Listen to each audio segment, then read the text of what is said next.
ശരീരത്തിന്റെയും മനസ്സിന്റെയും ആരോഗ്യത്തിനപ്പുറം ആത്മീയ ഉന്നമനത്തിലേക്കുള്ള മാർഗമാണ് യോഗയെന്ന് സദ്ഗുരു ശ്രീ മാതാമൃതാനന്ദമയി ദേവി.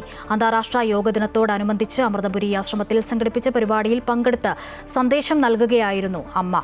യോഗയുടെ യഥാർത്ഥ ലക്ഷ്യം ഈശ്വരപ്രാപ്തിയാണെന്നും അമ്മ ഓർമ്മിപ്പിച്ചു.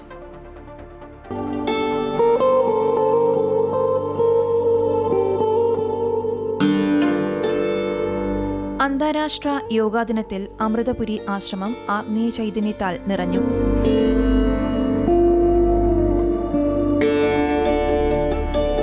യോഗാ ദിനാചരണത്തിന്റെ ഭാഗമായി അമൃതപുരി ആശ്രമത്തിൽ പ്രത്യേക യോഗാ പരിശീലനവും പ്രാർത്ഥനാ പരിപാടികളും സംഘടിപ്പിച്ചു.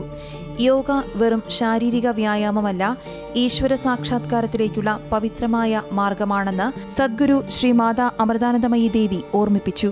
ശരീരത്തെ ഈശ്വരനിലെത്തിക്കാനുള്ള ഒരു പാലമാക്കി മാറ്റുക എന്നതാണ് യോഗാദിനത്തിന്റെ യഥാർത്ഥ ലക്ഷ്യമെന്ന സന്ദേശം അമ്മ പകർന്നു നൽകി. യോഗാഭ്യാസത്തിന് ബാഹ്യമായ മാനങ്ങൾ മാത്രമല്ല, ആന്തരികമായ ബോധതലങ്ങളിലേക്കുള്ള യാത്ര കൂടിയാണുള്ളതെന്ന് അമ്മ പറഞ്ഞു. ആത്മബോധവും ഈശ്വരബോധവും ഉണർത്താൻ യോഗ ഉപകരിക്കണമെന്നും അമ്മയുടെ സന്ദേശത്തിൽ പ്രതിഫലിച്ചു. പ്രകൃതി കാണുന്ന എല്ലാ ജീവജാലങ്ങളുടെ ഓരോ ആക്ഷനാണ് യോഗയെ മാറിയിരിക്കുന്നത്. അപ്പോൾ ബോധത്തോടുകൂടി ഓരോന്ന് കണ്ടുകൊണ്ട് ചെയ്യുക. ഇങ്ങനെ നമ്മൾ കൈ ഇങ്ങനെ എടുക്കാൻ വേണ്ട, കൈ ഇങ്ങനെ നോക്കി കണ്ട് കണ്ട് കണ്ട് കണ്ട് കണ്ട് കണ്ട്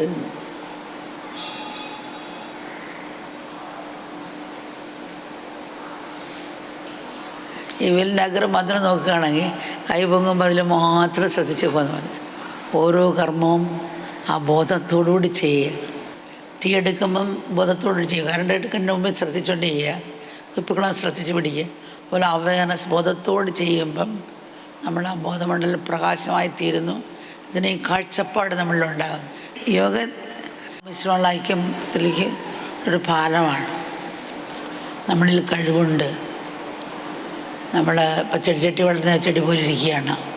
സ്രാവ് ചെറിയൊരു കണ്ണാടി കൂട്ടിലിട്ടാൽ അത് ചെറിയൊരു മീൻ മാത്രം തിന്നാനുള്ള കഴിവുണ്ടാവണം.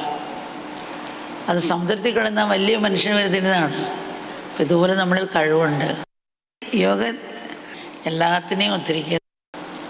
യോഗ പിന്നെ ശരീരത്തിൻ്റെ ആരോഗ്യത്തിനും മനസ്സിനും ബുദ്ധിക്കും എല്ലാത്തിനും ഒരു ചിത്ത ഔഷധമാണ്. അമൃതപുരിയിലെ പ്രാർത്ഥനാ ഹാളിൽ നടന്ന യോഗാ പരിശീലനത്തിൽ സുരക്ഷാ ചുമതലയിലുള്ള CRPF, പോലീസ് ഉദ്യോഗസ്ഥർ, ആശ്രമത്തിലെ അന്തേവാസികൾ തുടങ്ങി 500ഓളം പേർ പങ്കെടുത്തു. അമ്മയുടെ സാന്നിധ്യത്തിൽ നടന്ന യോഗാ പരിശീലനവും പ്രാർത്ഥനയും ആത്മീയ ചൈതന്യം നിറച്ച അനുഭവമായി മാറി.